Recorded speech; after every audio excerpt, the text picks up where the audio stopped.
Yo mga idol, kumusta? Mandrag mga sports TV nga pala.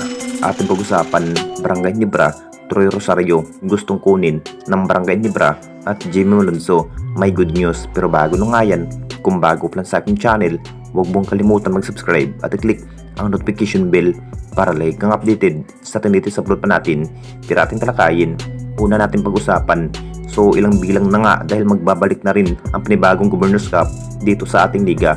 Masasabing masyadong hinahandaan pa rin ng ating Barangay Nibra para masusubukan ang lakas sa bawat sa pakikipaglaban. Ito na nga ang pinahihintay ng lahat. Kung mapapalakas pa nga ba ang Barangay Nibra dito mga idol, kung kunin na nga ba ito ang nasabing big man na si Troy Rosario. Alam naman nating lahat, balak sana ng ating Barangay Nibra na makuha na ang isang Troy Rosario dahil gagawing free agent na nga ito sa kupunan ng Blackwater. Mas pinaplano pa rin ng ating Barangay Nibra dito mga idol dahil ngayong conference, masasabing big impact pa rin ng ating kupunan ng Barangay Nibra sa pagpatuloy sa maghahanap ng panibagong player dahil mas interesado pa rin ng ating home team na makuha na ang isang Troy Rosario ngayong season. Nakita naman nating lahat mga idol kung anong kayang gawin ang isang Troy Rosario sa pagkikipaglaban, kung bakit ito pa rin ang dahilan na mas interesado ang Barangay Nibra sa bawat stamina bilang pagiging big man ang isang Troy Rosario ng Blackwater.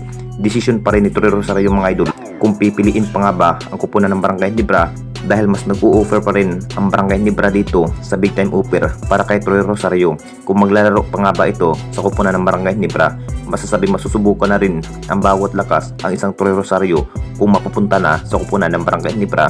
Kung anong desisyon ni Troy Rosario dito mga idol, kung pipiliin pa nga ba ang Barangay Nibra ngayong conference. At dito na naman tayo sa isa pa nating balita.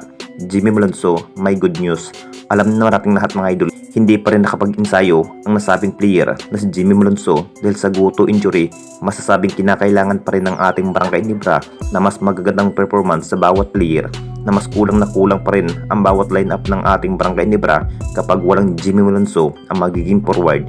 Makapagtala pa rin si Jimmy Malonzo mga idol ng maraming maiitala sa bawat laban. Mas pinatunayan pa rin ang nasabing highline forward na si Jimmy Malonzo na mas kayang tapatan ang mga bawat aggressive sa ibang kupunan. Nakita naman nating lahat kung anong performance ang isang Jimmy Malonzo sa nagdaang season. Hindi na nga ito nakapaglaro sa Philippine Cup mga idol dahil sa ankle injury itong si Jimmy Malonzo ng Barangay Nibra.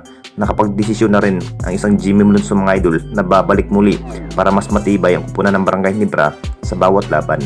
Isa pa rin ang nasabing player na mas maganda ang bawat laro kung bakit siya pa rin ang magiging starting five ng ating home team ng Barangay Nibra.